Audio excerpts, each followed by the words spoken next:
So there are tons of ways of evaluating a company. Yeah. So, so what method do you consider that is useful based on experience? Well, my uncle always said there are 100 different measuring sticks you can use, and some are better for different industries than others. And, you can do some basic research on that. But like I said, one of his favorite metrics was the PEG ratio. So PE divided by the growth rate, the estimate of growth rate.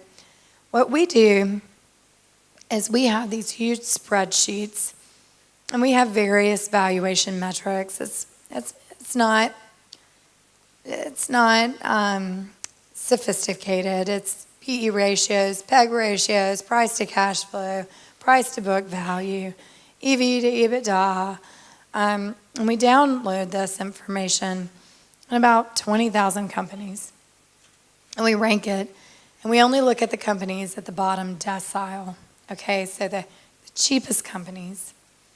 And then if we see something that piques our interest, because it's really easy to see new companies on the screen. Some companies just stay there.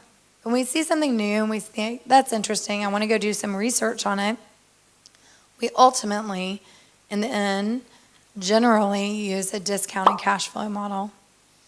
So we do a discounted cash flow model over 3 scenarios. We usually take an equal weight of those scenarios, but depends on the market and the stock. And we come up with what we think is the intrinsic value for the business. So, the fair value for the company.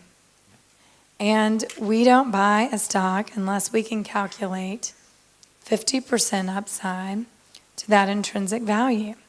That's what value investors refer to as a margin of safety. Now, we are pretty unique because most value investors that I know of are looking for about 30%. And I guess we are less confident in ourselves and look for 50. We want an even better bargain. Uncle John said that he was only right about 60% of the time.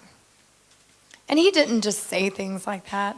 I mean, he would have actually performed some calculation somehow. He was very thoughtful, very diligent, very detailed. He would have studied that. And he thought that he was right 60% of the time.